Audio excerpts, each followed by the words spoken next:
Here is how to add emojis on Discord. So go ahead and launch your Discord application on your mobile device and log into your specific account.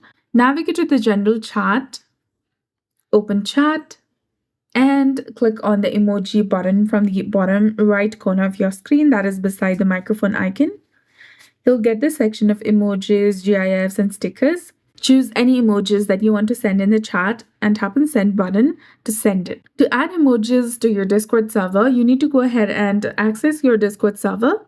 Tap on the Discord name in the top of the screen. Tap on the gear icon in the right-hand side to access your Discord server settings.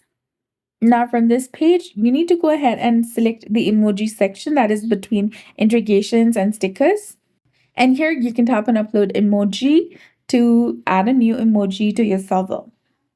So that's it. I hope you found this video helpful. If you did, please like, share, and subscribe. Thanks for watching. We'll see you again in the next one.